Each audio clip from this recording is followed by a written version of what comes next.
music happening.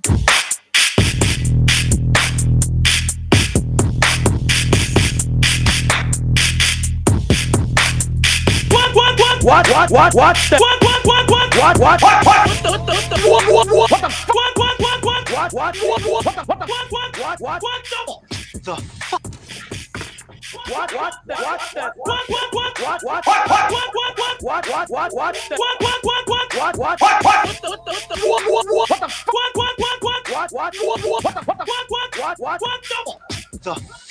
are you?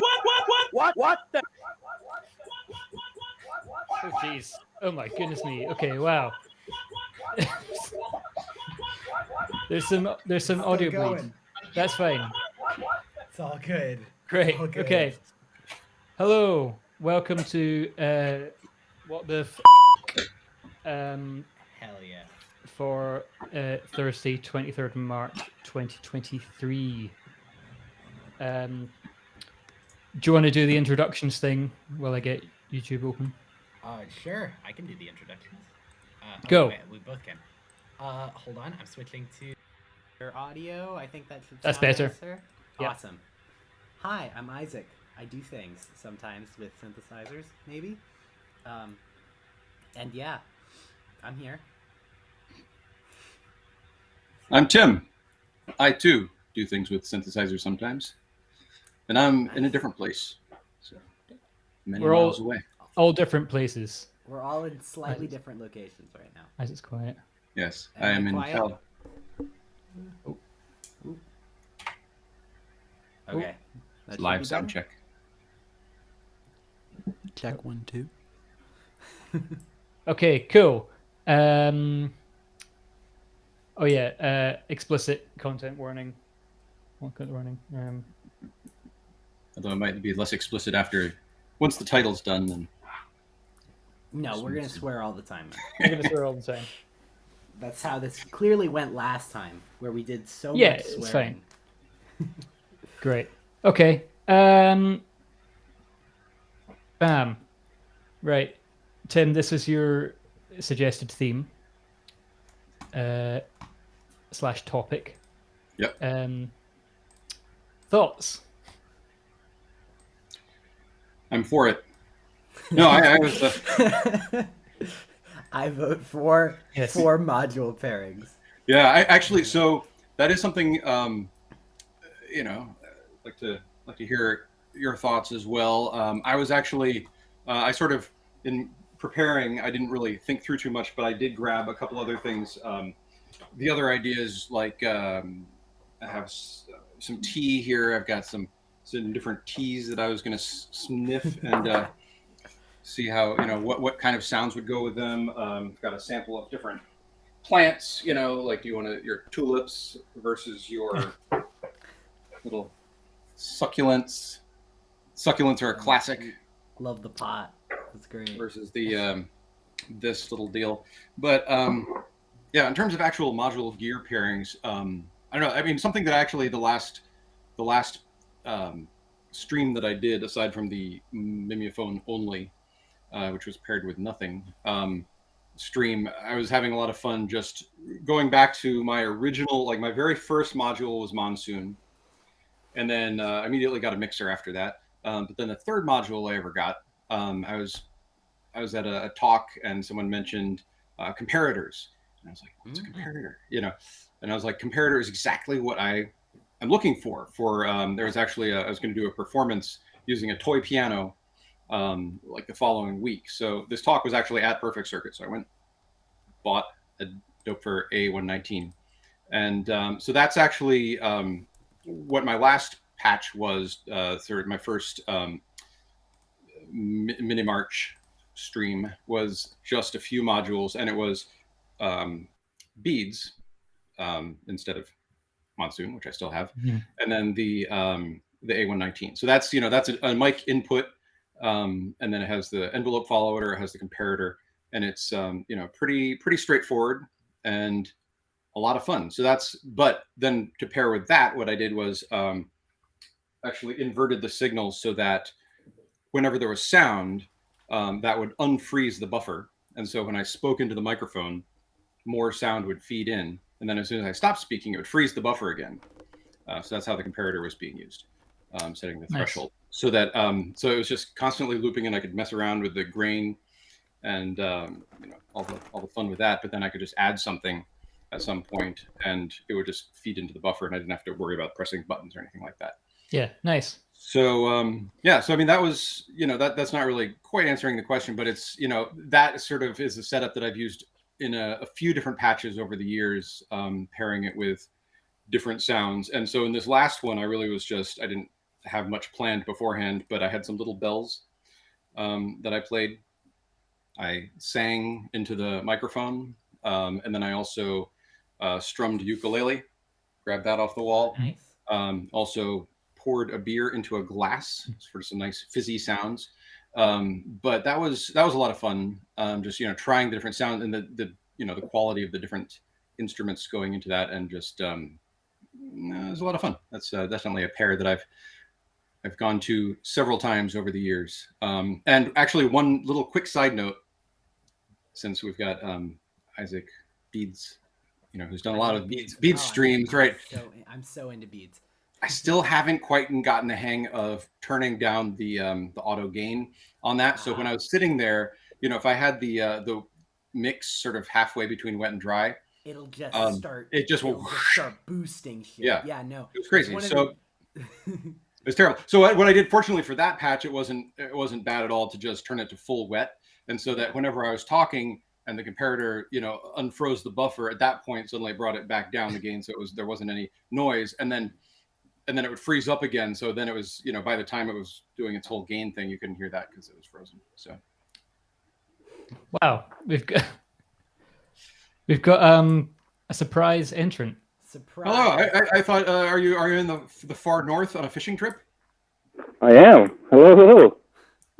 You look very much like a fisherman right now. This is the pipe and the beanie and everything. You've got it down.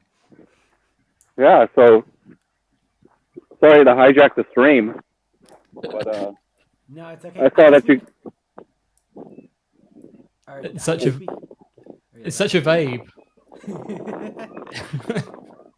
Oh, hell yeah. Amazing. Look at that. Nice. You can hear the seagull, I think. Oh, man. Now, Bartok, what would be the best module pairing for this little environment that you are in at the moment? If you had to pick a module to just be with you. What carries that vibe, I would say?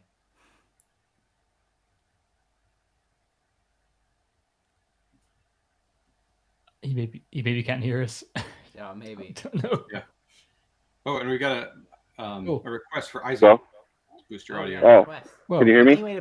Yeah, you're back. Yeah. Oh, there we go. Yeah. So the best module pairing, I'd probably go with something like the Twin Waves dual oscillator. Yeah. Going into my favorite hated filter, the Three Sisters, and just having something nice. Two different oscillators going into one filter, and getting some low tones in it here mixed in with the surroundings. That'd be nice. Some nice droney kind of. You could do like sort of buoy noises. Right. I imagine. Now the question also for if you have that those filters, would it be a flavored tobacco or just a Virginia flake, or what would be the right? Yeah, I don't like the flavored tobaccos. I have just straight, Cavendish, Latakia mix. Nice. Sounds good. Fantastic. Nice. So yeah, I'm kind of excited that I saw that you guys were on, and I'm like, well, I'm not working today. I actually can jump in and Yeah. and join in on this. Awesome. That's great. Yeah. We should do an entirely outdoor. You should do a whole outdoor. Everyone just does it Yeah. on their phones, like in nature. We can go on a hike. All So right. that's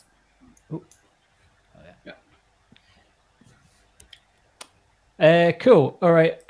Isaac. Yes. Module pairings. Module pairings. In the spotlight. You know, I've really been into like Castor and Pollux into Polaris right now for just some like really great like bread and butter synthwave bass. Yeah, that's the mine is over here. It's actually Rainbow. But like that with like a basic B stock. Yeah. Castor and Pollux with like Polaris, which is very kind of 80s sounding, like nice OTA filter, and you can just get those really with a good ADSR. You can just get some fantastic like synthwave just droning basses, like the dung dung dung dung, like the Knight Rider, totally with that, or you can make a nice lead with it. And so that's been one of my favorite things too. Like, just it's basic, but just oscillators into filters. And just with like subtle modulation. Though also I have been doing the thing that I'm currently running myself into, my little portable box here, which we can maybe get into later, is like just straight up like a sine wave oscillator into another sine wave oscillator with like a sine wave LFO modulating, just like sines and sines and sines. It's like a very like kind of West Coast Buchla-y sort of thing, and you get some really really crazy tones out of it, so I've been really enjoying that recently as well. I feel like I've been stuck in a rut of like kind of making like music sounding things, and I sort of wanted to stop making music sounding things and just make some fucking weird noise for a little bit, just sit there and just make crazy fizzles and horrible unlistenable garbage. Yeah, we talked about that a bit last week. Yeah, like, definitely. In terms of making music versus just making stuff that's fun. Yeah.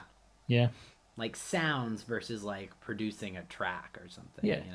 Yeah, sometimes it's cool. One can inform the other though as well. Exactly. So your sounds can be musical, and your music can be enhanced by sounds. Yeah.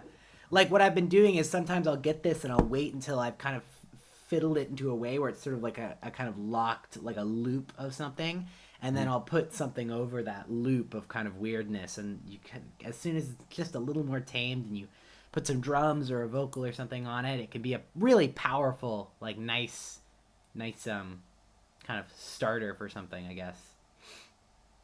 But yeah, module pairings and other things, I guess, is also beads just by itself is really good. But beads like into a filter, like a stereo filter after like beads for after like a reverb or something, can be really fun, just like filtering down reverb or like sending that in an envelope and doing kind of some big, and then you get this huge sound that you've just kind of compressed all the way down to just a low like rumbly thing. So that's another good combo. If you have any stereo filters, if you have an Ickery or a QPOS or something, stereo dipole, whatever, put a reverb before your filter. That's fine. I'd like to try that. I actually, this morning I had a thought for something which I'm sure people do, and I had never thought about doing it before, is with a reverb, do something like almost full wet on the reverb, but have it a really short delay. So it's like super echoey, but not for a long time. Like for a very short time, but I have no idea what that would sound like. Yeah. Try it out. One of my favorite things with beads with that is the fact that beads has control over the dry wet, and specifically control over the amount of reverb, because it's fantastic just to shoot a whole ton of reverb into something and then bring it all the way down. Like that's an awesome. That's actually I've been modulating that input a lot. It's beads, like one of the best parts of beads, I think. Yeah. For sure. But yeah. Nice. What about you, Kyle? What would you say is your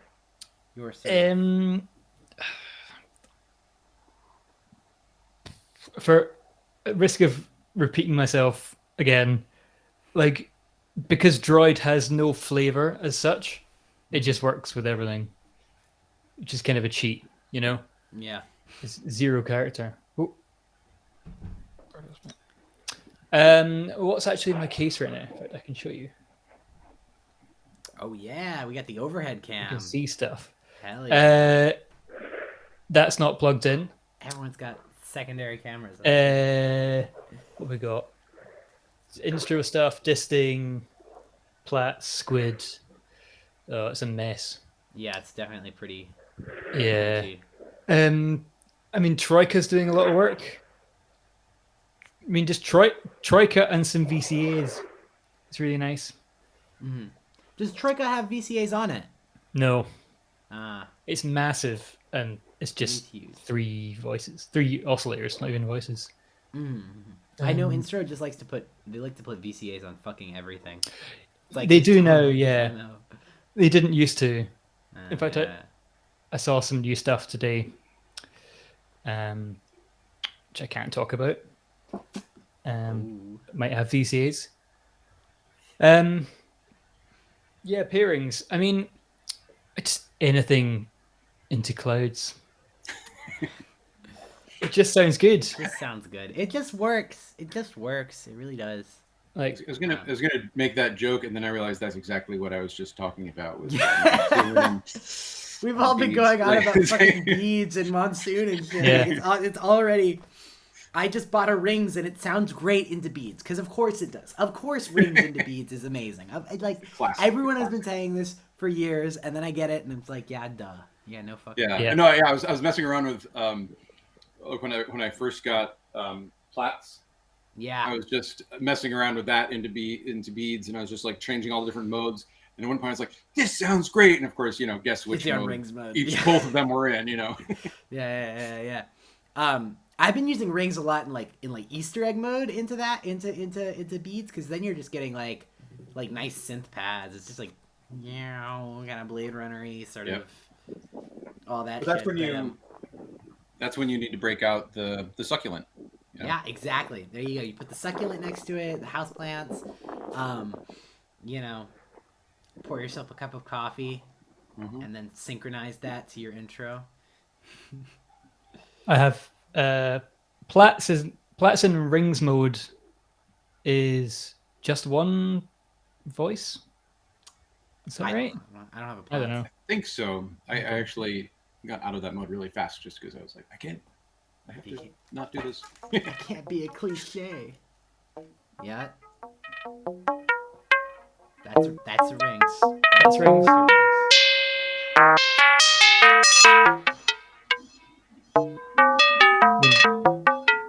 It's All mutable modules are actually the same module. Little known fact. I mean, that's quite actually more true than you think. yeah. I mean, it's basically an STM and And a DAC some and hardware. all that. Yeah. Yeah. They're all very similar. Yeah. Well, Oh, let's do that whoa. one. That was there weird. we go. All right, yeah. And then of course, the last module pairing I still need to do is Cosmo with a little bit of whiskey because I still have the tiny whiskey that Heck gave me. Yeah, same. I don't know. I haven't had an occasion to drink it, but maybe I'll do it on a stream.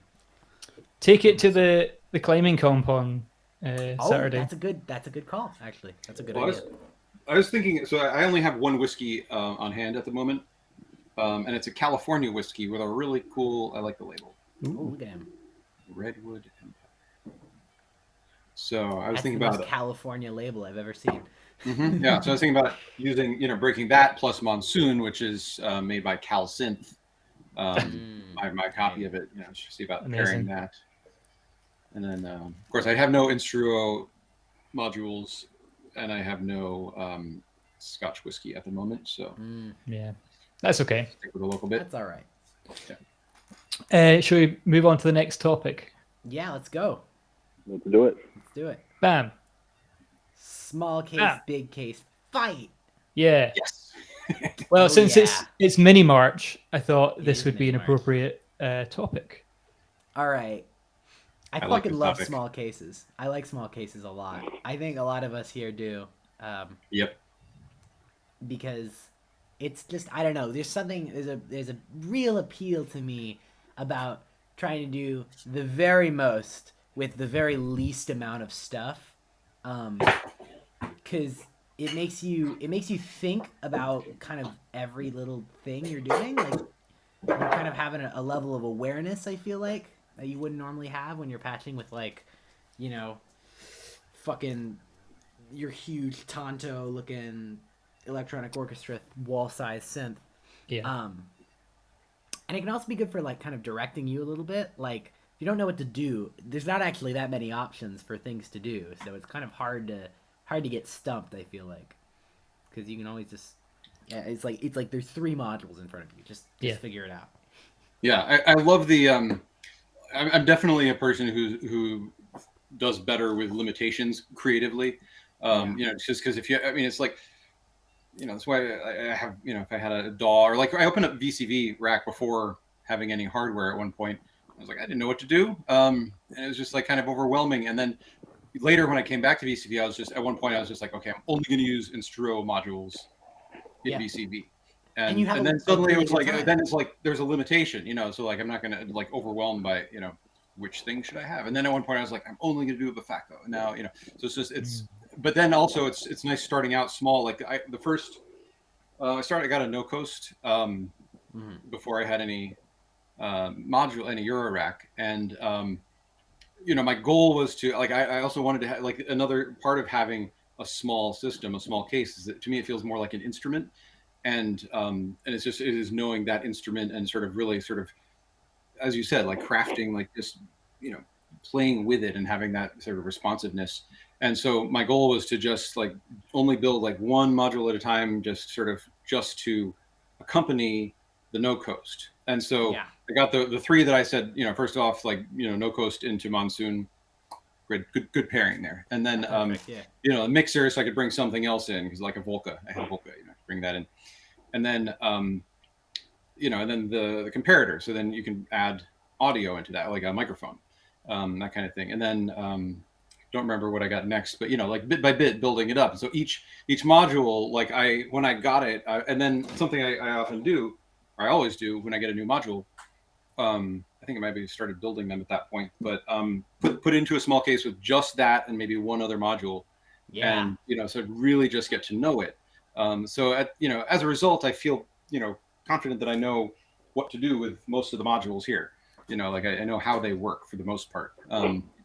And you know, that's kind of the reason I feel like everyone should own at least one. Like every single person, I feel like you should either have like a little 3D printed case, or you should just like buy a 4MS pod or like a pallet or something small. Because I think anytime you buy a really big complicated module, because you see this online a lot where people have on like Reddit or whatever, they'll be like, oh, I bought a bunch of big modules and I didn't really click with any of them. It's like, the reason you didn't is because you plugged all of them in at once and just expected it to sound good instantly. And like, I think it's a really good idea when you buy, like I did this when I got Ornament and Crime, and I did this when I got Beads, and it's just like, you take a little case like this, you put like minimum viable party, which is my favorite term that has ever come out of Mylar Melodies videos, minimum viable party. And you just like, you put it in the little box and you just use it. You like deep dive into the manual and just figure out what it specifically does. Like if you're doing an effect, just put a little sine wave into it. Nothing more complicated than that. And then later on you can add the more crazy stuff, because then, and you won't get overwhelmed and you'll learn the module better.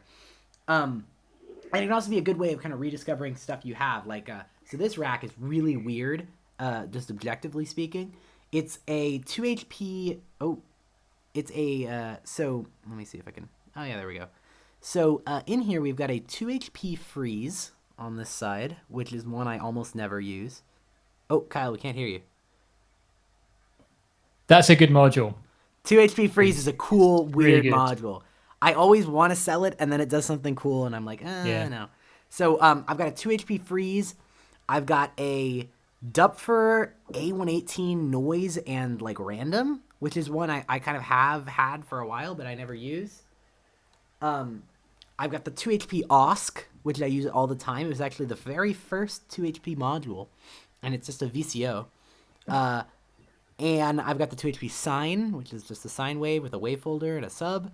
The A147, I've got just like a delay LFO, and then I've got effects and an output at the bottom with a clock divider, because I love the startup. This is great also for a small case, is having a tiny little output /mixer/clock in one thing that's 4 HP. Wait, what is that? It's the Music Thing Modular Startup. It's been my Oh, primary audio output for a while, but it's got dual line outputs, so you can use 2 headphones with it, or you can use it as a stereo line out. It has a stereo line input, which is how this mic is going in. It's got a 5 input mixer with fixed levels, and then it's got a tap tempo clock and clock divider in 4 HP. It's kind of nuts. That's okay. I'm getting one of those. That's Not to turn into an ad for Tom Whitwell, but anyhow, this has been a really weird case because these are kind of things like I would never, like I haven't picked out this random voltage for a while, but like there's no sequencer, there's no quantized pitch here. It's just like squiggles and like LFOs and voltage and shit, and it's been really fun messing around with it because I have to think about things completely differently. I'm like, I'm like doing feedback and oscillators into each other and all that shit, and it sounds really nice. But yeah, so I'm a proponent of small cases specifically for exploration of like weird shit. yeah. So, I was really happy. Like I mean, I had the 4MS pod, the 48, and then the 64, and that's all I had. And then I built this bigger. Whoa. Sorry. The bigger case down here on the bottom, which is 126 HP, 2 rows, and then on the left there's this sort of shelf for the make noise stuff, and that has there's Velcro on the bottom of those. Yeah. And so anyway, that I built, and that when I finished that, it was exactly the right size for all my modules, and then quickly the cases, the pallets started filling up again, and then but it was really great to finally have that, be at the point where I had I could just take a couple, I could take like 3, but then also have all of them, but then definitely reach that point. Like my goal is to not have a giant, I don't want a big monster case, but of course I keep getting more modules or building more modules. Don't we all? But it's nice to have all of them all accessible, and it was really cool the first time I actually did have everything in the cases, and I could just, I'm going to use that one and that one, and didn't have to rearrange things. But definitely went through a period once I had the slightly larger, like I crossed a threshold to where I had enough modules so it could do 2 or 3 completely different things all at the same time. Like I wasn't using all the modules just to do a basic, one basic thing. Yeah. So suddenly I could have like completely different systems, and I didn't, and that's great if you can like set each one to do something different, but I hadn't gotten my mind around how to do that yet. So it was it just became a mess for a little while I was trying to, play with all the things. Yeah. All right. Well, since this is a fight though of small case versus big case, I'm gonna take the big case side here, because everything you guys have said about small cases is true. It's really good for kind of letting you focus on individual modules, individual specific things, and really learning them. But one thing that I have a problem with a small case is that it's almost like playing a single instrument, and a band needs more than just one instrument. And so at some point, even with my small 3D printed cases, I get to the point where I want something else. I want a little bit more. I want a bass line, or I want some samples. I want some drums. And you can't really do, well, Isaac, you can, because you're a genius. I do. Well, I would argue my small performance case is really like medium sized. It's it's 7U 60 HP, which is about a square. And like, while that is small, I use a lot of external stuff. So and B, I use a lot of multifunction tiny modules. So I'll say like if you have an external thing with it, you can definitely add those parts in. If you're like, oh yeah, I want a bass line, but I can throw that to a Volca, or like, oh, I need drums, but I could just put like a drum brute next to this, that kind of thing is another good tool for that. And I see Kyle, you use like the machine with stuff a lot too, right? Yeah. Let me bring this down. Yeah. So I'm on my way like back up from, because I had this case for about 2 years. It's 66U roughly. and it got a bit too small. So I got a new bigger case. I've also got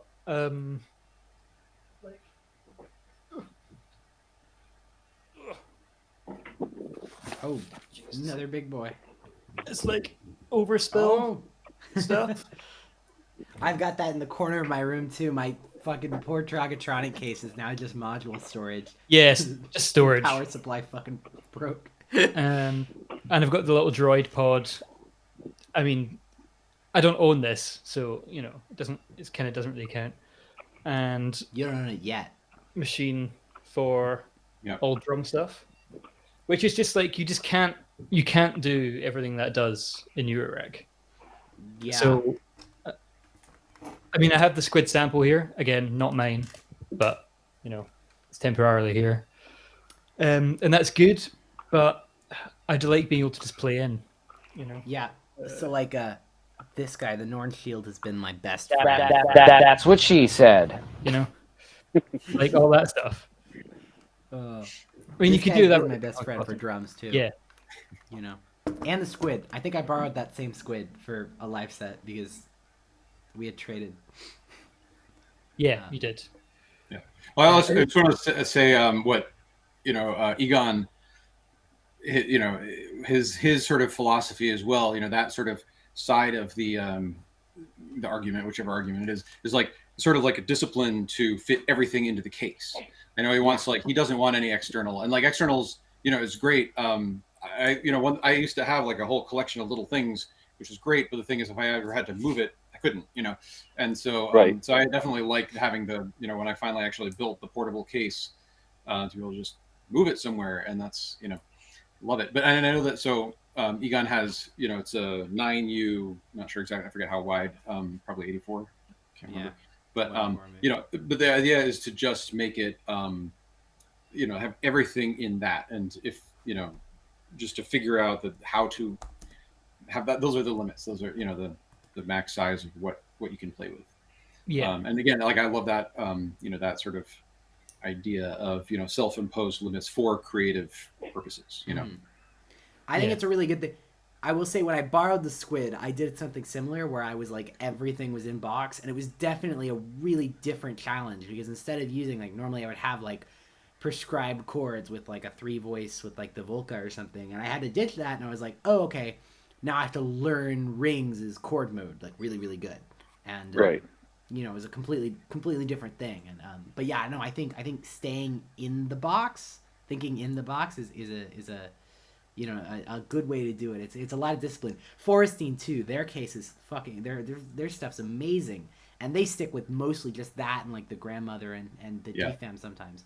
But I really admire the level of restraint that people show with just being able to be okay, I'm gonna just set this space, and I'm not gonna add little sidecars here and there. I'm not gonna bring in other stuff. It's gonna be this box, and I guess we've gone from small case versus big case to nice medium case. Yeah. Right. Well, Excellent. nice medium case is perfect for live. For It's me. good for live, yeah.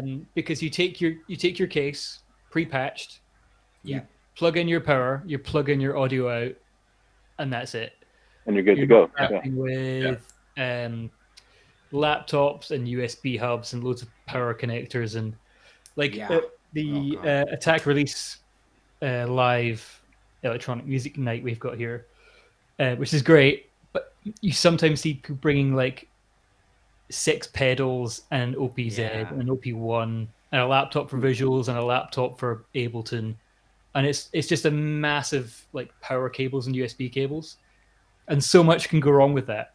Totally. You really need to trust that nothing's going to get yanked out or anything, and I don't trust it. I will say my all-in rack set was really anxiety inducing for the fact that, well, on the way there my case almost didn't close because the monorocket case I was using doesn't actually have that much clearance in the lid, not as much as I expected, and so I had to really wrench it down there and press up all my poor stack cables. But I just had a thing where it was I had a box for visuals, I had a box for audio, and I had to connect I had to make literally 20 connections to the KeyStep Pro. And that is the worst thing ever. Never do that. Yeah. seriously just going like 1, 2, 3. Like I understand why people get those rack plumbers or whatever, or like the modules where it'll just be like all the KeyStep Pro snake into like one thing, because it's just like it's so much better if you just need to get there and like you need to set up in 10 minutes, sound check in 5, and then go. You know, like Right. Well, and also, you know, you got to think about after your set. So if you're doing something with a lot of people, you don't want to also have to take down a bunch of stuff, which is going to take away the 10-minute setup time of the next performer. Yeah, totally. You don't want to be that guy. Right. Yeah, or like for me, it's also just like I have to walk to sets because I don't have a car. So I'm also limited by like what I and like maybe my roommate can carry. So that's an interesting limitation to deal with as well. And your rack's pretty heavy. Even a small case is heavy. Oh god, this thing weighs like at least 5 pounds. This little box. Like you do see some. You see some case to advertise as like a light case, and it's like, yeah, but you're gonna fill it with modules, and modules are pretty heavy. I mean, modules weigh 400 grams a piece. If your case is made of wood, it's going to be heavy, like guaranteed. Yeah. That lunchbox. See, that's the kind of thing that's like an ideal, like lightweight. I think actually, plastic or the aluminum, like the IntelliGel cases, are actually some of the cheaper or the more portable ones, or like the Tip Top Mantis as well. I see a lot of people with the Mantis because it's just like it's made of plastic, and like you can be like, ew, plastic, it's dinky or whatever, but like you can carry it. Like that's a serious appeal. You can toss it if it comes with a bag. Like that one. I mean, that case, like for I would get one if I wasn't committed to building all my own cases, just because that's one of the things I like about. We're going to come to that. That's actually a good segue, maybe. Great. Okay. Cool. Segue. But yeah, the Mantis, like it's so I always thought from the beginning that like I was like 104 6U seems like a really good size to me, and so that's what I built here, and sure enough, I love it, and so and I was like, this is the size of case I want. You know, I don't want like bigger, but so I'm gonna build another one of those, and then, so I have actually the wood right now to build another one of those. Although I'm actually gonna make it 7U. Because you know I need space for the Toadstool Tech 1U when they're available. And then I also have enough wood. I have a nice piece of maple that I'm going to make into what you both have for your. It's like the square, you know. The square is the best. I love the square. That's really cool. I'm going to make a perfectly square maple case. So. I am so into this, like the square case. It's like the best for. I'm fully converted. It's the best Euro form factor. Yeah, but I like the Mantis. Like I like how the second row is slightly tipped up. You know, that's how when I was just had all my stuff just sort of positioned around, I had that sort of angle, and it was really nice. And I actually, but they were completely unavailable for so long when I first got into this. And then I went and I saw one in person for the first time. Finally, got one, and yeah, like looking at it, I was like, I don't know, the plastic, you know. But then in person, I was like, this is solid. You know, it looks quite nice in person. Yeah. And I would put stickers all over it though. We have a pair here called Dissonance Network, and they play with two Mantis cases. And the last thing I saw, I noticed that they have two of them on the left and the right, and one is red and the other is blue, and it just looks so clean. It's great. Nice. Because they come in different colors on the legs. Oh yeah. Just rails. Just rails and a piece of walnut that I stained or oiled. It feels like we have segued. Yes. Section. Because everyone, Bartok, have you made a case? Yeah, I've made quite a few cases. Actually, I was making cases before I settled on the IntelliGels. My very first case was just using like a Pelican box, but I didn't like, you know, how deep it was, and I was just wasting space. So then I got some wood, you know, and kind of put one together, and then from there I wanted to make different changes, and I wanted the 7U. My ideal case for me is a 14U.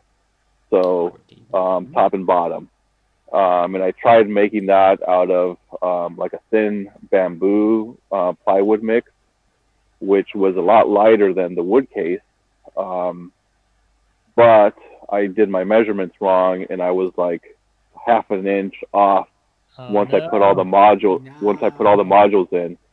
I went to like close it, and I was half an inch away from closing everything up. So oh, that sucks. I still have the designs, and I want to go back to it one day, but I got so frustrated I just got the IntelliGel performance cases and called it a day. Yeah, no, that's fair. Those IntelliGel cases are fantastic. Yeah. But yeah, I just recently built my first case, DIY, truly DIY. Like I've got the 3D printed thing, which I guess I technically like built. I don't know, assembled. It feels more like I assembled someone else's. You pressed go, and then I pressed appears. go on the Ender 3, and it just did it. Yeah. Though I did have to.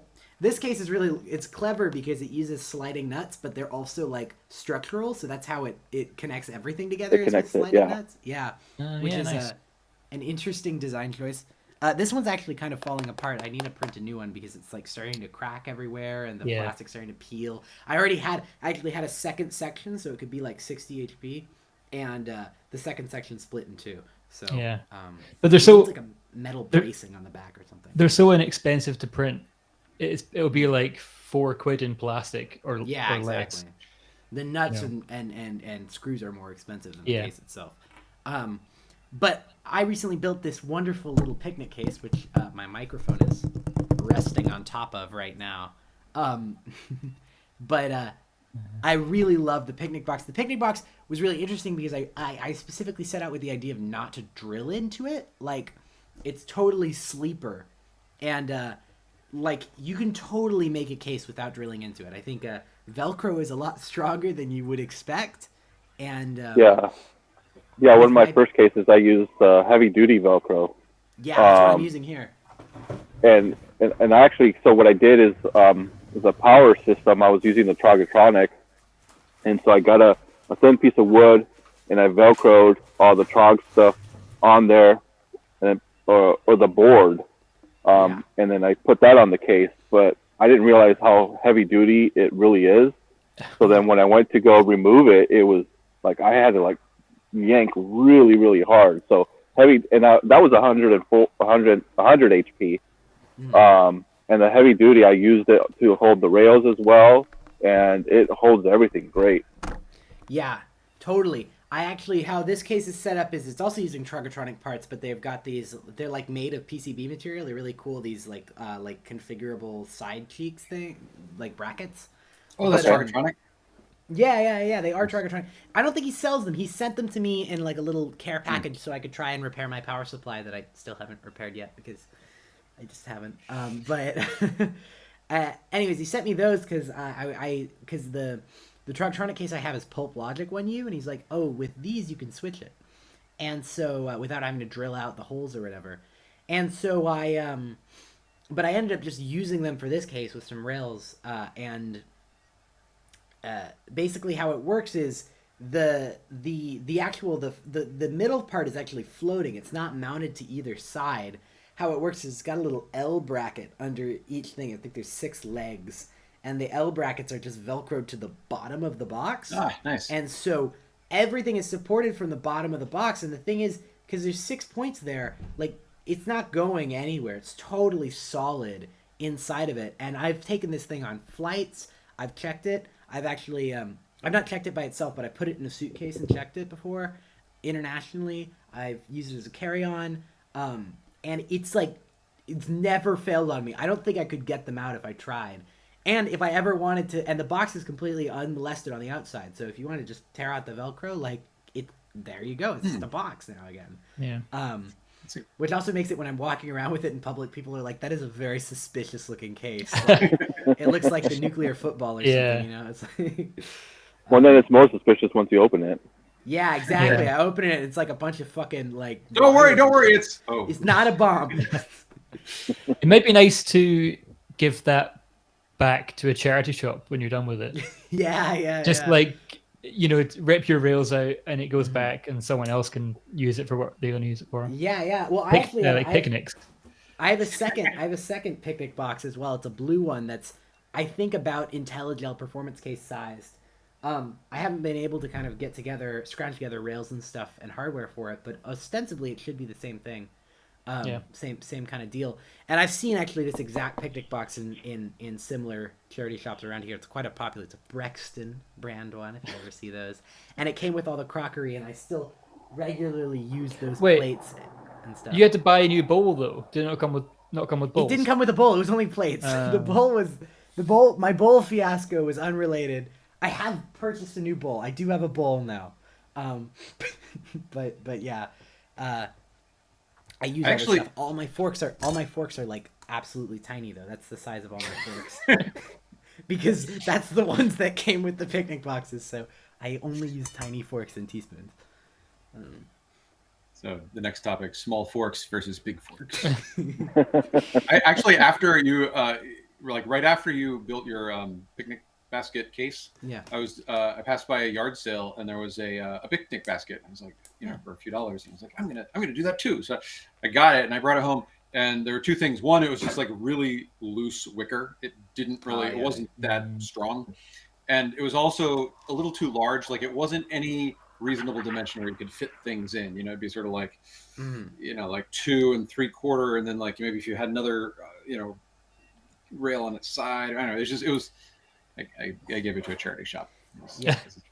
I think there was a lot of luck with this case because it was the fact that I had to do as little manufacturing as I did was 100% luck because I already had the things from something else. Kyle donated the rails, which were exactly the right size, like they were perfect, and exactly enough of them. Well, I mean that's the case with this. This is like my local, my favorite brewery in the world. Is McLeod, and it's in Los Angeles. They have 2 locations. Love it.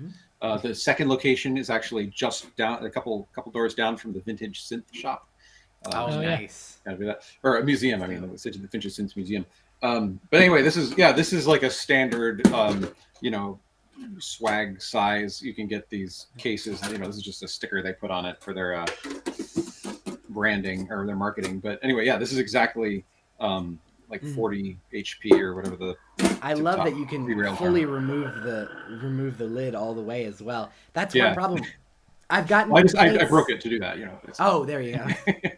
I've gotten complaints while playing out because I've had people who've been like, man, it was a really great set, but I could not see anything you were doing because the picnic box, it opens up like this and it stays like that. I can't remove the thing. So which is really kind of annoying because it means A, it can only be flat on its back, and B, no one can see what you're doing. It just looks like, I'm in front of that. Yeah. Tim, why don't you tell us about your... Mirror would be good. Tim, tell us about your cases. My cases? Yeah. All right. Well, like I said, when I first moved, actually I can't reach it. It's on top of a bookshelf right now, but the first thing I built was a 126 HP skiff. And immediately after building that, I was like, I need a second row. And it was also like, it was a little crooked. So my woodworking, like I've been making things out of wood for, since college. I just really got into it. So at one point I built everything that in my apartment, one time, other than things you sit on, chairs are like next level, but bookshelves, table, that kind of thing. But the thing is, I'm not necessarily good. I just enjoy doing it. And, the things I build usually stay together, but I'm, like I say, I'm like a measure twice, cut once, and then measure a couple more times, and then like glue to make up for the fact that the cut was wrong. And, just like it's sort of like cobbled together. But I think like my woodworking is the same. Like I approach it the same way as modular, where like every project, I'm like, okay, well, it would go better if I had a better square. So I'd go and buy a square. Like this would go better if I had like, a better. I need an automatic center punch right now. Exactly. Yeah. I so love like the automatic center punch. I'd get, so like, I built up the tool. I don't have a big tool set collection, but it's bit by bit, it's gotten better. But the last thing that I did buy, which is now that I actually have a place where I can have something larger than a hand saw, is I got a compound miter saw, which is nice. Oh, I love miter saw. So it makes a nice right angle cut. So that's how I was able to have this big thick piece of walnut that I got. It was like offcuts at from a hardwood store. So it's just like, got just a block of wood. There's no way I'd be able to cut that by hand. But as soon as I got the compound miter saw, just zoop, it's like sliced right through it. Got the whole protractor on it, so you can measure the angles and stuff. Yeah, it's great. Yeah. So anyway, I really enjoy building things out of wood. Not so good. I'm banned from doing any significant construction around the house, just because I generally things like I'll put the shelf in, it'll fall down because I mismeasured. But I do enjoy doing it. So that's where modular is perfect, because it's a box, and boxes are reasonably straightforward to build. So and they don't tend to be still mess it up, but no one's going to get hurt, if I do. They don't tend to be especially like structural too. It's not like you're putting a bunch of stuff on there. You're putting a couple modules, but like as long as you can get the rails to line up, which I mean, if you're using something that's already got brackets on it too, it's even easier. You just it's like 4 holes, Yeah. So my next case is like I'm definitely gonna. So I built these two, like this one I built last year, and it's basically for this I built the larger. Took like a 1x8. So it was a 7.5 or whatever the dimensions are, just under 8-inch wide board. Made a box, put the top and bottom on with some plywood, just glued on, and then once that was done, then I just cut it in half using the lid's way over there. So I won't go get it. But anyways, the grain lines up when you do that, and it looks nice. And got some hardware from Reliable Hardware in North Hollywood, which is where all the road case hardware comes from. So nice removable engines and all that stuff. Yeah. And that's really the best way to do it is to make a complete box and then just cut it to where you need it to make the 2 parts. You're putting a lot less stuff together. The one I did, I used glue and then I also nailed, but then you're not doing a lot of extra work. You just make a box and then cut it in maybe half or however you want to split it. And if you build a full box, it kind of right angles everything. Right. In a way, and also it looks much nicer. Like these corners, if they're all glued, look really, really nice and smooth in a way that you can't otherwise. It will kind of naturally. Yeah, if you've got 2 square faces. These corners look really nice though. Just where they meet, because it's glued together, and then that's sort of sliced in half. So, and also with both of these, this was wood that I already had lying around. These end pieces of mahogany I did buy for my ribbon controller that I built. That thing. And so I had enough left over from that to do these end pieces, and then this was some wood that I had from something before. This case was entirely a bookshelf that I had for a few years. Just as like a shelf, a piece of wood, bracketed to the wall. So at this point, like I haven't, it was very little in terms of actually buying parts. Like the passive bus board, the rails were the most expensive part, really. The rails are always the most expensive. And I use Z-rails, which I like. Z-rails, I was gonna ask what everyone's favorite rails are. Yeah, but I'm gonna go Vector. I'm going Vector from this point on, just for savings and flexibility. Vector rails. Fuck Vector rails. No, Vector rails are annoying if you're installing something that is upright, because they don't have the lip, so things slip down, which is so obnoxious to me. It's infuriating. The thing about Vector rails though is that you get an extra like 1/4 inch, I guess, if you per pair, which can be really helpful. So I think with this blue case, actually, the way I've measured it out is if I want it to be 7U vertically, I have to use Vector rails, because that will be the only thing that will fit, and I think it will just barely fit. But yeah. Yeah, I'm not sure how to do that. I'm not quite sure how to do the Vector rails just yet, because I was going to get some sort of brackets, but I'm like, no, if the point is to, save on parts and just, have the flexibility and whatnot, I'm going to try to figure out other methods of doing that. But maybe 3D printed or something like that, or do what, just make my own, just get a piece of aluminum and make my own brackets. I'd like it is. I will say that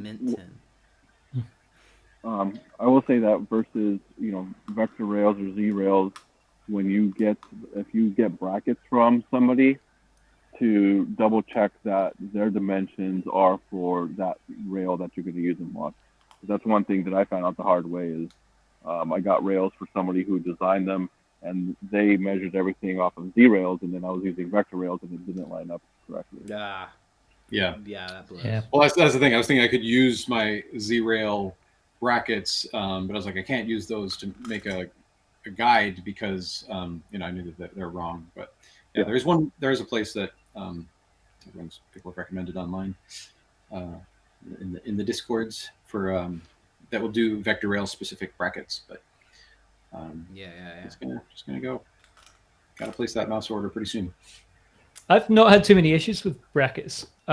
All my cases have brackets. You can't really see. But I got like 6U brackets. Oh, nice. Yeah. And on this case, I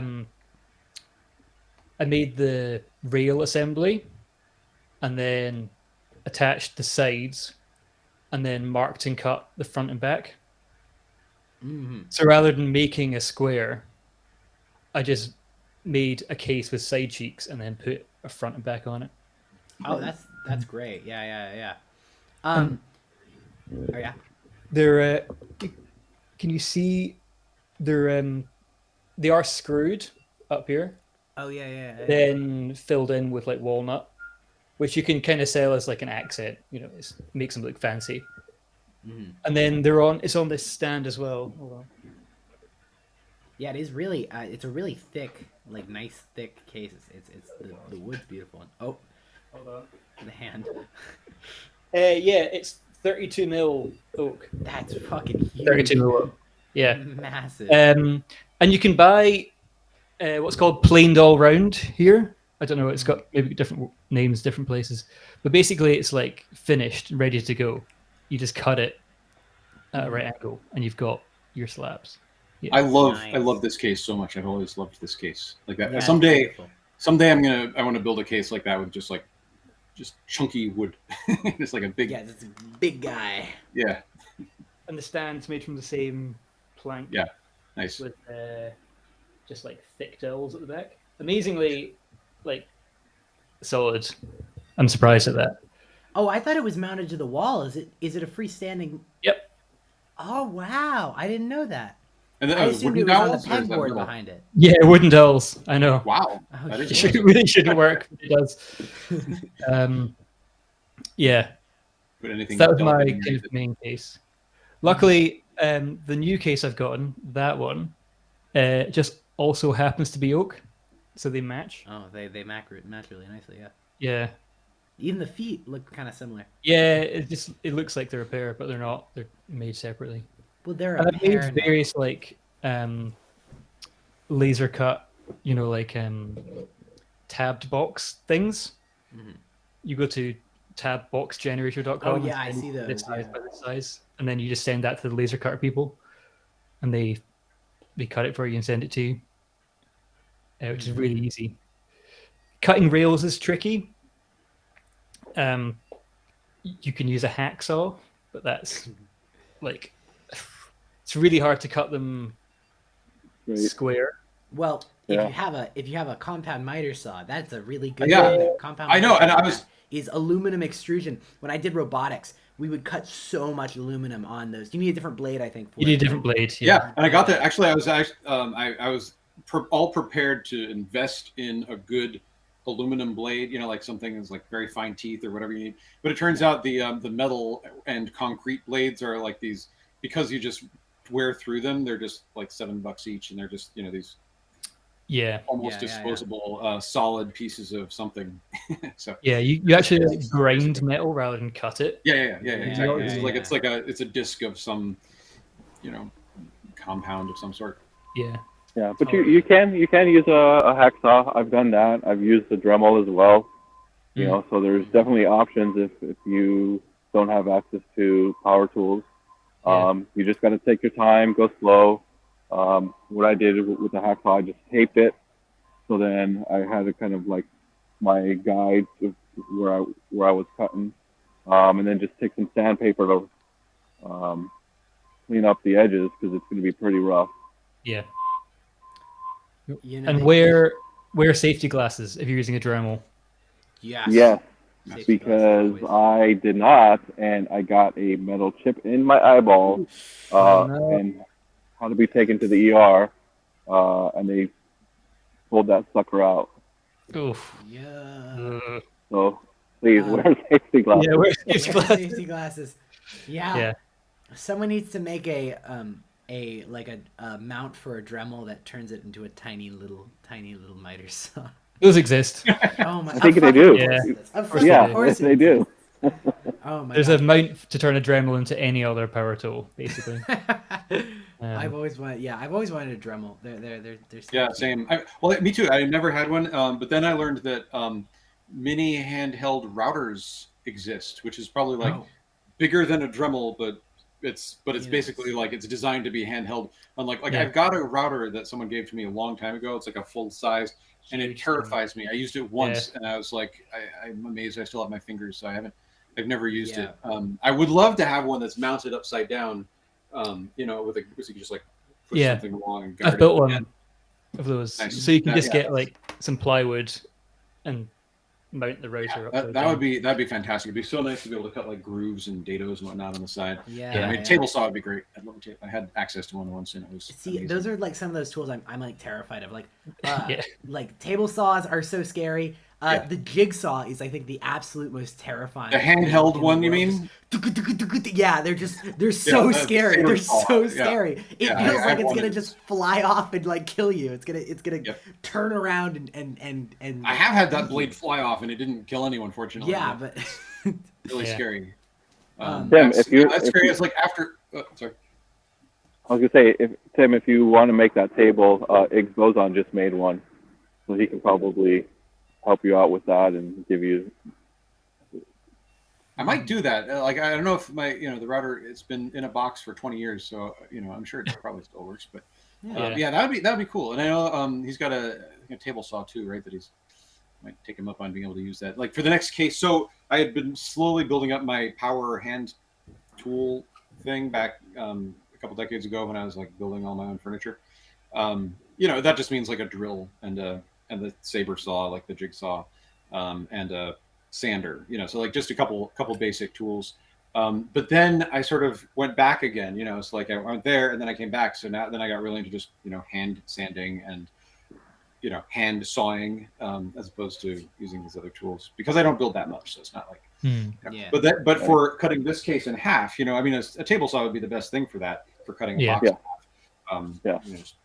But what I have instead was a Japanese, is it Ryobi or Ryoba saw? Yeah, Ryobi. Which is like the very long, thin saw with like very fine teeth, and it's designed to cut on the pull stroke instead of the push. So the Western saws you push, and then you pull back and push, and that's where it does the cut.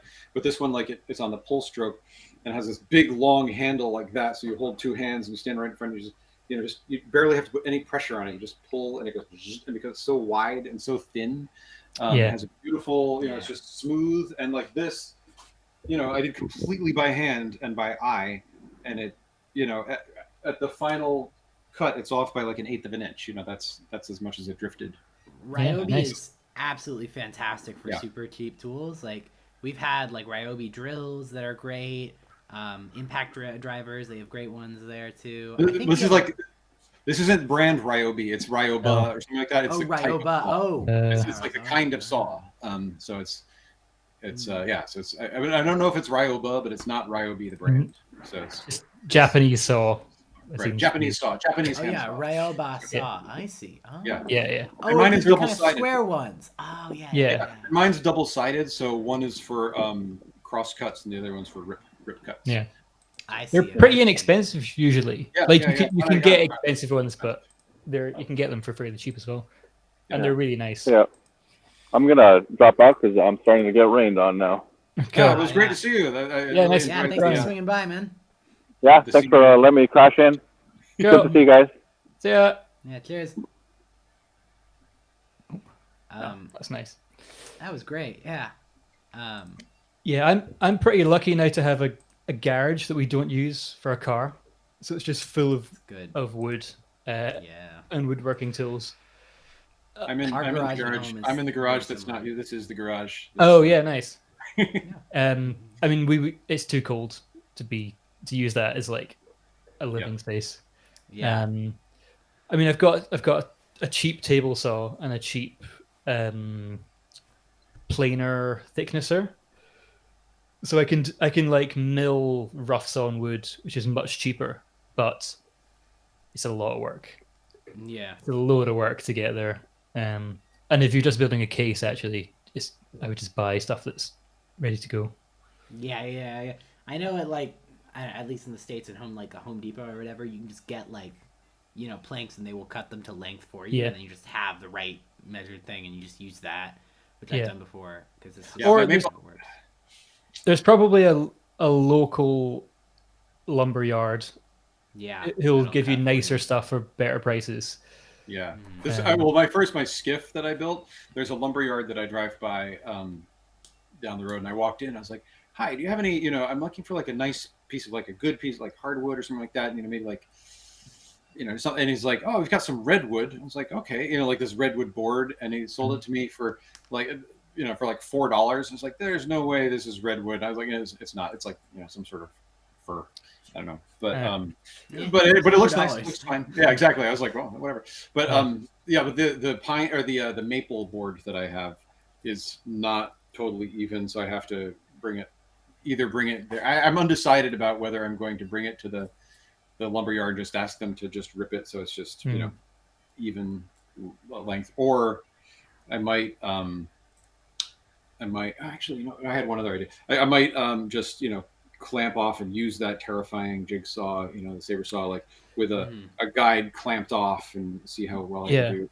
Or since it's only going to be the 1 foot in any dimension, I might actually just cut it into shorter lengths first, and then rip it with the compound miter saw, which is terrifying because my fingers would be pretty close to the blade. But a wired circular saw they're pretty cheap, and they're perfect for just ripping like plywood sheets or boards to length. They won't give you a good finish, but he's sanding. If you're using a miter saw too, if you're worried about your fingers, you can use a second piece of wood to hold that other piece of wood, so your fingers don't get quite as close. Oh yeah, never cut something that's so small. Never cut. No.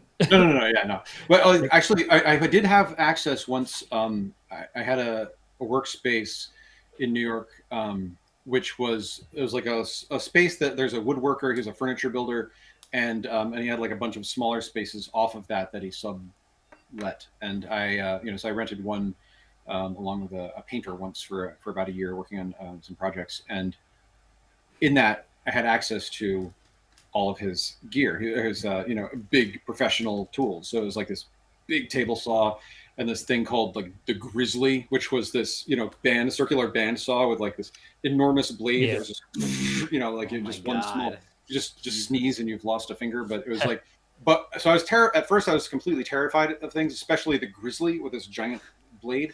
But then at one point I was where I was, and I was like, there's some, but I was like, at one point I realized it was like that's really the tool that I needed. And, because it was so powerful, like you did have so much control, and so those things actually felt really safe. The table saw, again, this, blade, but it was a big solid one. So it wasn't going to fall over or anything like that. So as long as you know how to keep your hands away from it. Well, I desperately want to mention the one table saw that has the conductive thing that goes through the blade. Yeah, saw stop. Shoots with the saw stop. That's it. That has the it has like a charge in it, like an explosive charge. Yeah, it's like a shotgun shell. Yeah, it's like a shotgun not a shell. shell, but like a charge. Yeah. And it shoots it into the blade to stop it in like 1 nanosecond, and it stops you from getting nicked. But I will say also, Egon has made fun of us. We are now the saw.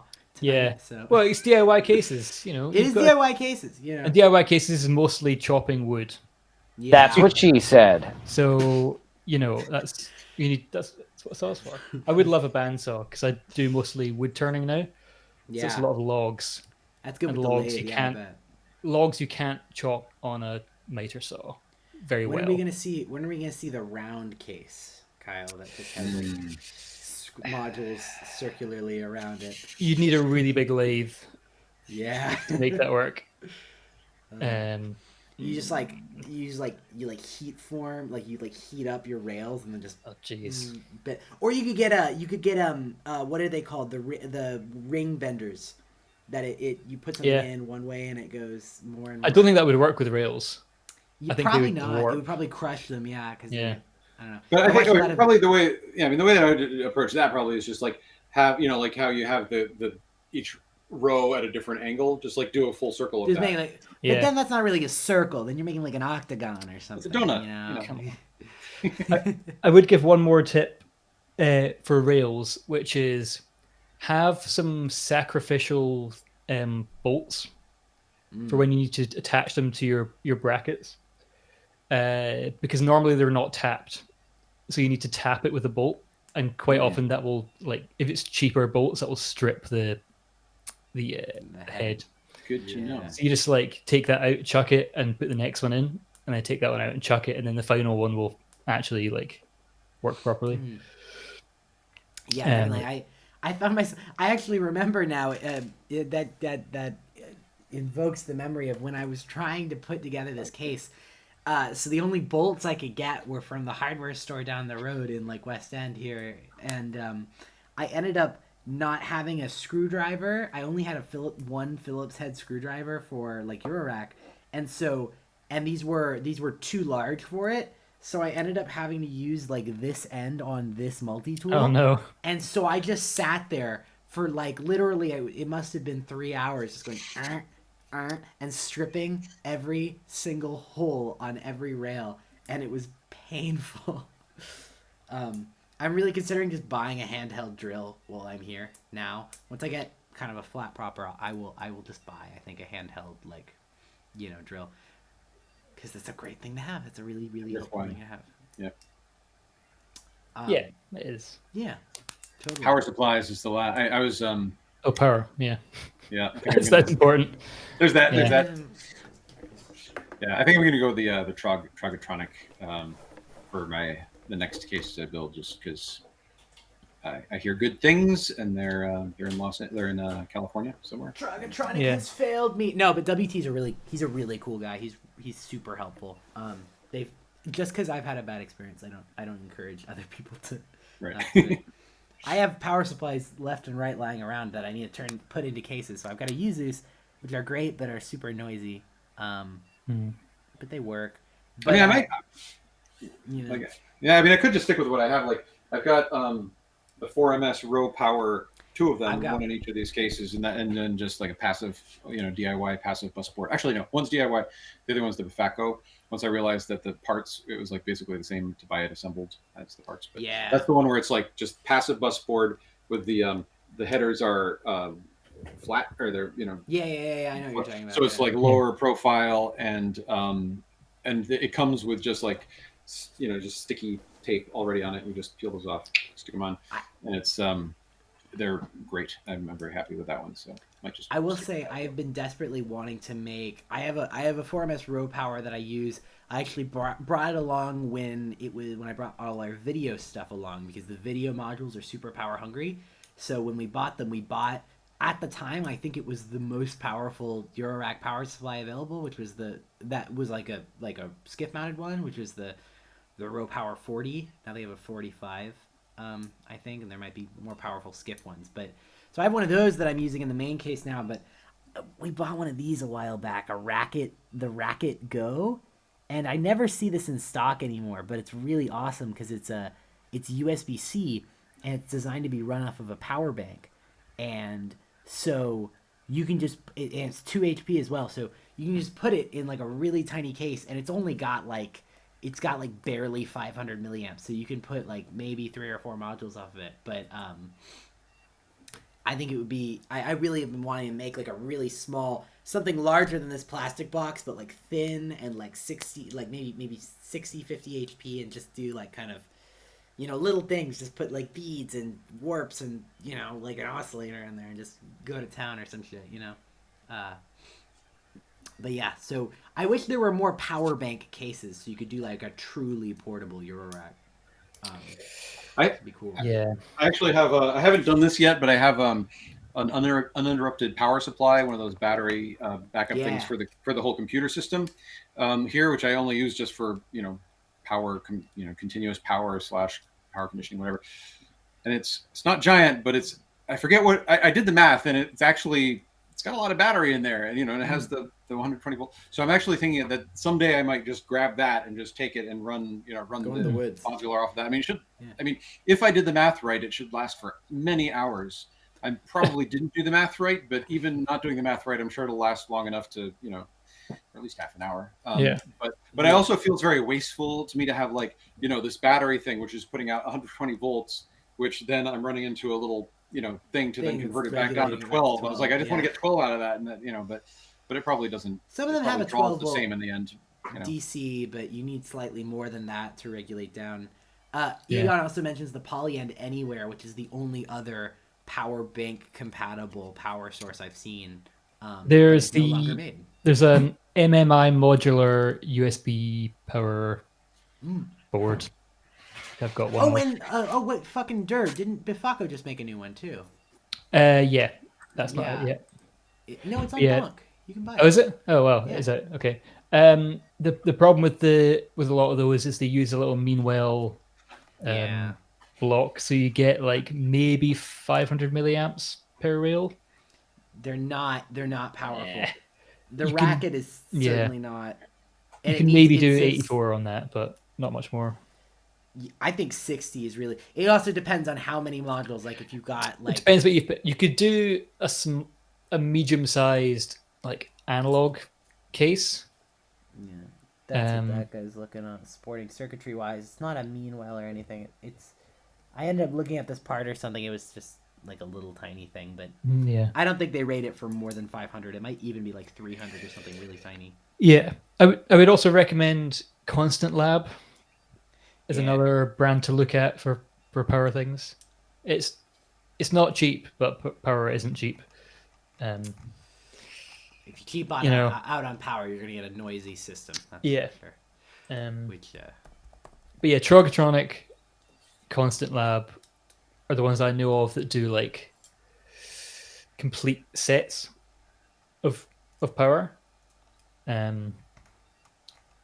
With all the options of like module power entry, side of case power entry, yeah. yada yada. There's yada. also honorable mention is maybe the Winter Bloom. Oh, yeah. The Micronova, which I believe you can hook up to USB-C. I don't know if you could run it off of a bank. I would be interested to see. Not off 5 volts, but if you had something that put out kind of that much. Which, Yeah, I don't know. Might be able Was actually that was one that I was actually looking at for the when I build the square case, the Yeah. 60 by 6. Mhm. I like that you can daisy chain them together Yeah. internally like you would with the 4MS, but it's DIY and it's smaller. Yeah, Yeah, here that's is- a nice point that it can be a fully DIY case. Like Mhm. you built Right. everything. Solder everything together. Yeah. yourself. Oh, I've That's got, the yeah, I Bifaco mean, I got Kiki power. where is it? Yeah, I also have this one, which I only use this for bench power, or when Yeah, I'm the doing the mini frequency case. control. This is a AI synthesis. or AI. Oh yeah. Those are the design of those is always so funny. It's Yeah. because it's really simple how they work, and it's kind of genius because it's just two 15-volt regulators, and you just a ton of caps, and then that's Yeah. all. That's all there is to it. Yeah. Now this one has it takes a 12-volt AC input. Ace. So I have a 12-volt AC wall wart, and sure enough, right after I got it, I plugged it into. Oh the no. Coast. And I was like, plugged it in, like the no coast was like, something's not right. And then I was like, but it was fine. It's totally fine. So hats Okay. off to Make Noises For- power Yeah. regulation. But anyway, Yeah. so then I put stickers all over it, like AC, over the wall wart, so I Yeah, don't yeah. actually make that mistake. Nightmare. Shit. Yeah, Oh, there's- that's I mean- intense, man. No one needs AC power Right. on a wall wart these days. I mean, come on, Yeah. that's silly. Yeah. I was looking for I have a little lunchbox that's about half the size of this, which is 20 HP. And so I was thinking about at one point making a little 20. It's like good for like one module, you know. Yeah. So that'd be kind of fun. But I found this though at the same yard sale where I got the wicker basket that I decided wouldn't make a good case after all. I also got this, which I haven't used yet, and I'm going to. I've kind of been waiting to finish my the Turing machine first. I feel like this would be a good little Turing machine plus something else. It's this frame, it's a picture frame. Oh And my amazing. god. That would be fantastic. The wooden edge around here is perfect. Oh yes! Incredible. Oh, that's amazing. It gets screwed directly into the little the Fuck frame. yes! Amazing. You have to do it. Yeah. So I'm gonna make a nice little art. You know, must make it's a that generative art case. You know. You should Oh. build a little box into it, like like a little skiff, so the Yeah. back protect, and then put Yeah. like, the picture frame. In your wall. No, well, Like, you know that cut a hole in your wall. you know that thing that you get. It's like a trapezoid of cardboard on the back of picture frames. Oh Yeah. You know that? Put one of those. Oh, in the the little back. thing where it like The little holds it thing, up. yeah, it folds Yeah, out yeah, and it yeah. doesn't roll over. Put one of those in the back, and then Yep. you've got a little Then you've case. got It's a little- proper picture yeah. frame. And then I probably I also would be put funny the, mounted to your wall like one of those wall safes. Right. Like swing it open, and then the NLC. Maybe I put the NLC Lux in here, so as you walk by, it'll It'll just like Yeah, look at- nice. Or there's actually music thing has just come out with a motion sensor module that uses Oh, a it's motion sensor. PIR. Yeah, something Sensor like that. thing, That yeah. would be absolutely perfect for that exact thing. Because if you walk by it, it'll put out like a gate or whatever, a burst. Yeah, I don't. What does that one actually do? Let's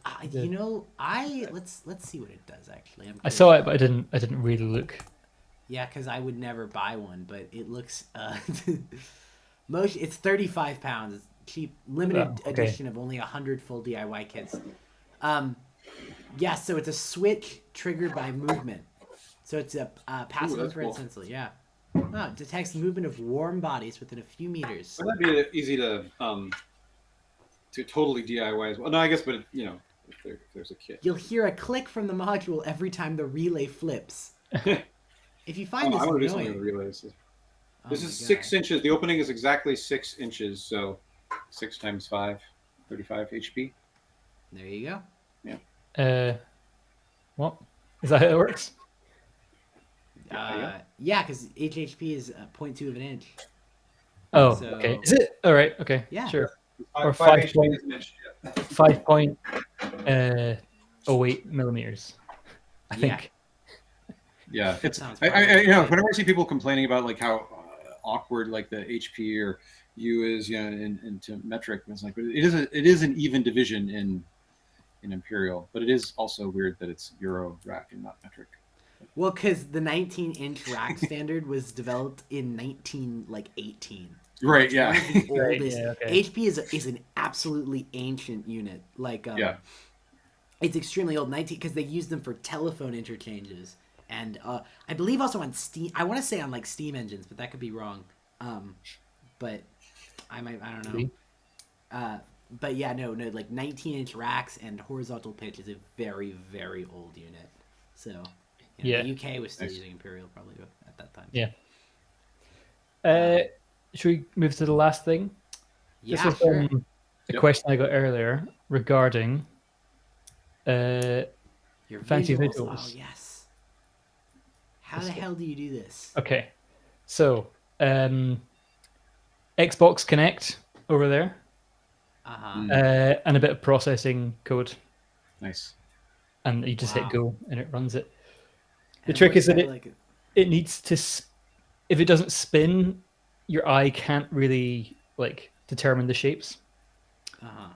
Because you just see like a flat grid of dots. Uh-huh. Cat I there. see. So it's like a 3D. It's kind of it's doing like a 3D camera depth Yeah. thing. It's Okay. IR laser dots That's- depth stuff. Yeah, I got an original Connect when they first came out, yeah, and I did like a couple of Max patches with them. yeah. Never It really is did more. Sick. It needs to Ah, be a sick. Connect model 141, I think. 1414 Connect model is the only one There's a cool story with that. Like the people who were developing the Connect, like the team wanted it to be open source. They're like, we want it to be, open source, and so people, because it's like such a cool technology, it should be used for more than just a game, a proprietary game console. But Microsoft, of course, said no. Like it's ours, proprietary. So the team that did it, I don't remember the details, so I'll just sort of gloss over it. But like basically, the person who was in charge of designing it, they snuck in, like they made it so it was hackable. Like the way they did it, it was like they didn't give away the code, but they made it so that it was not hard to use it. hack it. So like when it was released, the Kinect came out. I don't know whether that person actually said it or what, but they're just like, there was like a race for the, to see who could hack it first, because it was totally hackable. And it was, it was a matter of days before someone hacked it. And then eventually, so people started buying it, and it was selling a lot more units to people who were just doing that sort of thing. And so Microsoft, once the cat was out of the bag, Microsoft said, well, they got on board with it, and they're like, okay, well, we're going to release an SDK, and and they went all in. They sort of turned 180 degrees because they saw how popular it was, and they saw how people liked that. And so that's credit to the hacker for That's Yeah. awesome. That's great. It's such an incredible tool. So that's another example that comes. So you can see on the left, it's almost like a night vision kind of Yeah, effect. it's like tracking you. Yeah, and then on the other side, it's like the color is the depth that it sees. So the closer it is, the warmer it is. Oh, And it can do stuff like it can do like person detection. Mm-hmm. So if you walk into frame, it goes, "There's a person. That's person one." Yeah, I've seen a lot of stuff with that. And then if another person comes in, it goes, "That's person two." Oh. I track them separately. Yeah, and then people use they it can for, leave like, and come back. It was for like a lot of like fucking.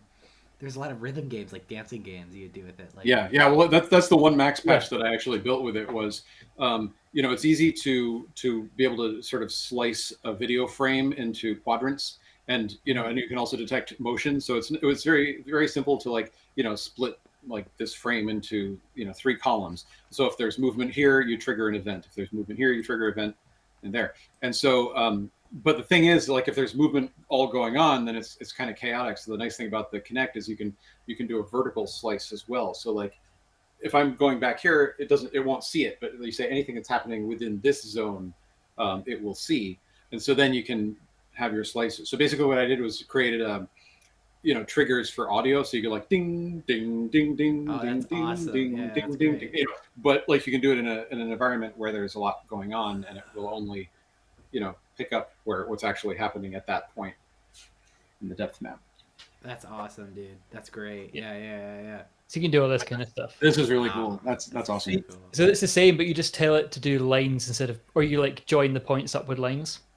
And it basically just, and it spins faster and stuff. But yeah, it's really powerful. It also has, it's got a motor in it. Really? Yeah. Hold on. Which one is it? Yeah, because there's also the Star Wars dancing thing. In fact, if I put it here, right, so I can make it tilt up and down with with some key. Can you see it? Can you see it? Yeah, I can see it kind of moving. Yeah, it like tilts up and down. Oh, look at him go! Does it only go up and down? Only goes up and down, but it's kind of cool. It does a thing. Yeah. So yeah, it's really powerful, and you can get them for like, well, I imagine you can still get them on eBay for very little money. The only downside with them is if they've got a really annoying cable situation where you plug the Kinect into the power socket bit, and then there's another cable that goes into your laptop. It's just a mess, but yeah, they're great. Get one for cheap. One and then... for £6.49 with £3 delivery, or £18 for there's an Xbox One Kinect sensor. Apparently. Yeah, it has to be a model 1414. Yeah, I gave mine to someone who was going to use it more than me, because at some point the Max, because I just use Max, like I don't know, it didn't support it anymore. I'm sure it does still, but anyway. Yeah. AliExpress 360 Kinect sensor. Yeah, all sorts of weird ones. Right. So yeah, the camera's not moving, but it kind of looks like it's moving. because I don't know why. It does. Well, it's just it's rotating the virtual. It's rotating the That's super cool. the virtual That's camera. It's scanning. Oh, I can see your cat. Yeah. Also, you can do color mapping on the point cloud as well. I don't have that. I don't have that sketch right now, but so it would like use the light camera and the IR camera together and like superimpose the data on top of each other. It's pretty cool. This would be great for a music video, though. Definitely. Yeah, and this is in processing. In processing, yeah. The software. There's a whole series by a guy called Daniel Schiffman on YouTube who does really good processing and P5 and JavaScript and various things. Yeah. So that's how you do that. Rad. And you have to go through the classic like software hacking hoops of downloading 15 dependencies and installing stuff in terminal and all that nonsense. But if you can do that, that's all fine. That's why I gave up. Using the Kinect. Yeah, and that's why I keep this old laptop with that stuff all on it, and my new laptop is like clean. Yeah. Well, I just found a new sort of tutorial series for Max for Jitter, and created some visuals last week. So I'm pretty excited. I'm sort of feel like I'm about to get back into that. Yeah. And, one's basically creating an oscilloscope, but an artsy one as opposed to a scientific one.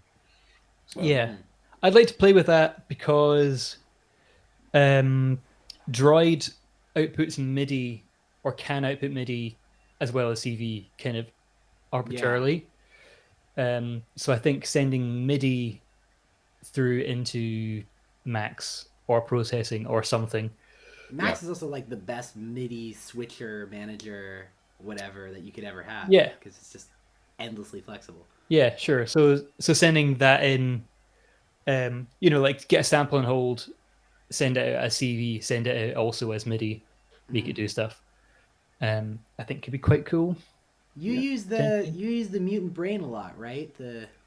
Tim with me? Mac. No, I don't use it a lot. I want to use it a lot. I have used it, and I am planning to use it a lot more. But so the Max, like I was actually working a while back, not too long ago, on a whole suite in Max for like different modules that do things. So I had built a couple different sequencers, and then I built that sort of video to CV or video to MIDI converter, where it would like basically split up the different quadrants and look for movement, and then also divide it by color channels, so like warmth versus the cool or whatever. And you could assign that to do whatever you wanted for MIDI. And so in building all these different things, I was like, I'm going to make them all sort of unified, sending to one central patch, which is basically it's designed to send out to speak to the MIDI brain, the mutant brain, and it works, so it's actually pretty easy since I did that to then plug anything that I make into that. If I just, any new Max patch that I build, I could just have a send to, the in and out module or patch, which I made, and then in the in and out module, which I made, or the patch, I can just patch that one. Okay, this is going to go to mutant brain 1, mutant brain 2, whatever it should be. And then I can have it set as a threshold or whatever. So anyway, so I did all that. And then I also realized that, I was doing something in, someone asked about with a Max for Live patch, and I realized that actually Max for like Live handles MIDI very well as also. So I was thinking maybe I should just make everything into Max for Live patches and just everything through, or whatever they're called. Yeah, and, I'd really like to play with Max more. I've entered a contest. I think I'm in the drawings currently for some lifetime Max licenses. So I'm hoping I can get a hold of that just to mess with it because it's a bit expensive. Yeah. Does Max for Live come with Live, or is it a separate thing? Max for Live comes tier. Yeah, no, it's Max for Live comes with yes, right, with a high enough tier, yes. So, like comes with Studio or whatever. Yeah. Otherwise, it's an add-on. It's an add-on that's a little bit less than Max, but I already had the license, so I was able to get it for Suite comes just with if you already have the license for Macs, then yeah. See, I've got Suite, so I can run CV tools right. from Ableton, which is great. I've never played with other Macs for live stuff. I probably should. I mean, like many years, like 14 years ago, whenever I first learned about Macs, I was just basically I was like, how can I build something where I have a box with a button and I push the button and it plays back a video on my computer? You know, it's like very simple. I was like, how do I do that? And people are like, 1 Macs, 2 Arduinos, you know, and then just blew my mind, you know. And so I like try to learn all those things. But I invested in the license for Macs long ago because I was, you know, the tutorials that are built in and the UI and everything like that just made it worth it to me to, you know, I was like, it's not cheap, but I was like, the amount that I would spend learning anything else and the time, you know, is worth it to me to spend, because it's not terribly expensive, you know, it's not cheap, but it's not, you know, it's not €1 thousands. rack module, just about an expensive Euro. Yeah, right. But it's still, but it's also, it does everything virtually, right? Exactly, it does everything. So I've used flexible. it so much over the years, you know. Yeah. So I need to do more. and I tried to learn other things, but I was like, well, I already know this well enough. Yeah. I've done a little bit of stuff in Max with for live theater, doing just like a one-tap video and audio delay. Yeah. So you have a webcam and a microphone, you delay it by 4 seconds, and then play that back on a screen next to the person the camera's pointing at, and you've got them from 4 seconds ago playing a duet on cello with themselves. That's in awesome. the past. And it was like 15 minutes to build or something. In I Max. think did you post a video to that once, like a couple years ago? Probably, yeah. Yeah, I think you did. I think I saw it. It was really cool. And it's just like, it would be so hard to do that in a line by line thing. Like, it'd be possible, but you'd have to set up a big video buffer array and then find the chunk and keep writing to it. It's really. I mean, I've done a lot of things where it's like it'll record a constant buffer, and then you can, you know, scrub back through it and with video going back. But I actually need to run, unfortunately. Yes, we should finish up because it's probably like 2 hours. Yeah. 1 hour 30. We have only 6 hours to go. Yeah, there you go. For a DJ MJR. Cool. All right. Any closing? Anything happening, or are we just gonna stop? I haven't said the word "fuck" the entire time. That's what she said.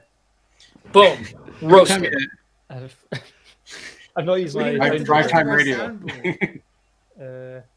Cool. All right. Thanks for watching and listening, everyone. Nice. Yeah. We'll see you next time. Heck's not here. I don't know when that is. Maybe next time we'll get Heck on here. No. No. He's not allowed. He's the one person who's banned from. Yeah, we can't exist in the same podcast at the same time. It's like crossing the streams and Ghostbusters. Fucking. Cool. All right. Thanks for watching, everyone. I'm gonna do a little ambient bleep. Awesome.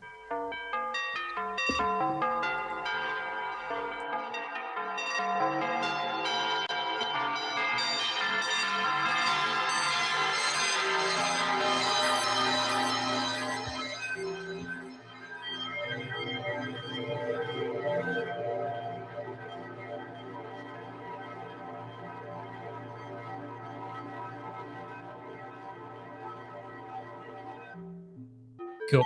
See ya.